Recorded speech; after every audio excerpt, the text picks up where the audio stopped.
Makakausap po natin mga kapuso sa pagkakataon pong ito ang spokesperson at kapagsalita ng Bureau of Immigration si Ma'am Dana Sandoval. Ma'am Dana, good morning po sa inyo ma'am. Si Orly Trinidad po ito sa Radyo na TV pa. Good morning po. Ma'am Dana Sandoval? Good morning, magandang umaga po. Okay. Ma'am, maraming salamat sa pagpapa-unlock sa maagang panayam na ito. Makikibalita lang po kami dahil ang report kahapon is 4 yung nasa labas na ng bansa, 4 sa 16 na inisyon po ng warrant of arrest sa Sandigan Bayan. Nadagdagan pa ho ba ito dahil mukhang may mga paabiso na mga 5 o 6 para ho yung nasa, hindi ho matuntun at malamang nasa abroad na. Tama ho ba yung report na yon, Ma'am Dana? So far ka-early, wala pa pong nadagdag doon sa listahan na yon. Doon po sa list na binigay po ng Sandigan Bayan na may mga warrant of arrest. Apat pa lang po ang nasa labas ng bansa. 4 ang confirmed sa ngayon na nasa labas ng bansa. Ano po? Tama po kayo dyan. The rest po, wala po tayong record na umalis po sila ng Pilipinas. Ma'am, gaano po ka-secure na ang mga ito, yung nananatili pa hong bukod sa 4, nananatili pa hong 12 o 11 iba pa, ay hindi ho papala rin na makatakas po palabas ng bansa. Lalo-talo na yung mga reaksyon, yung mga impression na baka makadaan na naman ito dun sa mga backdoor natin, Ma'am Dana. Ang masasagot ko ka-early yung mga lugar kung saan may jurisdiction ang Bureau of Immigration or kung saan po nakaposte yung ating mga tauhan, which is yung mga international ports of entry and exit, kagaya po ng mga paliparan at saka yung seaport po natin. But as to doon sa mga baybay dagat, maaari dyan sa southern part ng Pilipinas, ito po ay binabantayan ng local government unit at saka ng mga kapulisan po na sa tingin ko naman po kasabihan din na magbantay dito po sa pag-alis nito mga. So, yung mga sinasabing usual na mga areas na binabanggit na kung tatakas, doon dadaan patungo ng Indonesia, patungo ng Malaysia, ito po'y bantay sarado ho ngayon sa tulong ng PNP, of course, Ma'am Dana, ano po? Yes, tama po kayo ka-Orly kasi talagang pag ganito po mga cases, lalo mga high-profile cases, lahat po ng ating law enforcement, pati po ang immigration are alerted para po ma-implement po natin ito ng maayos. Yung 4 na sinasabi na kalabas na ng bansa, bagamat ano ba ng paglabas nila?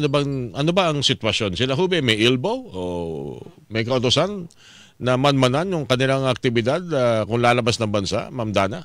Iba-iba po si former Congressman Zaldico, wala pa pong ilbo nung siya po ay lumabas ng bansa. The rest po, actually, wala pa rin po silang ilbo when they left the country. Si former Congressman Zaldico po, umalis po ng August 6 patungong Singapore. Meron pong taga-DPWH na umalis ng November 15. Ang SunWest president naman po, umalis na October 2 at yung treasurer po October 2 din po umalis. Oo. Well, sana kung talagang sila ay nadudun pa sa Singapore, Qatar, Australia at UAE, madaling matuntun. Kaya lang malamang sila huy lumipat na. Balita kasi, saldi ko, palipat-lipat ho ngayon, Ma'am Dane. Yung mga tauhan natin, papaano ba sila? Alam ko maraming paraan para makilala kung may pupuslit na maaring bukod sa hawak-hawak nilang mga passport, maaari silang makilala kahit pa paano. Pero nakita ko lang yung dito sa ating video, sa ating radyo na TV pa, meron na tayong ginagamit na makina, ano po, na para makalabas ka ng immigration. Ano matawag dyan? Yung haharap ka, makikita yung facial feature at hindi ka na dadaan doon sa mismong immigration of nakikita ko sa radyo ng TV ba? Ano itong tawag dito, ma'am?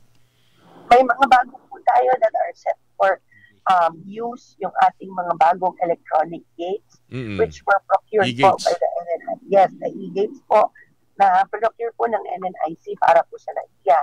At nag-procure din po tayo for all other airports outside Metro Manila. So, ngayon po ay set for deployment pa lang sila, although we still have our old gates. And kahit naman po yan ang gamitin, ka-Orly, hindi rin po makakadaan yung passenger, yung subject na merong derogatory record kasi para po siyang gate kapag nag-scan po kayo at nag-biometrics kayo at may hit po, may derogatory hit, kagaya po nitong warrant of arrest or post departure order, hindi po bubukas ang gate at magpa-prompt po for a personnel of the BI to conduct secondary inspection doon sa tao. Minsan mas pa nga yan mas stricto pa nga yan yung mga gagamitan ng camera, Ma'am Dana, ano po? At Mas magaling pa, mas mahigpit pa yan, mas matalas pang pagsuri ng mga yan sa mga features ng isang may hawak ng passport. Totoo yan ka, Orly. Talagang malaking bagay din kasi yung tao natin, imbis na naiipit noon sa manual labor of stamping passports, nandun siya sa secondary inspection na sa tingin po natin ay mas kinakailangan ng immigration skills at karagdagang tao. Okay, panghuli na lang siguro.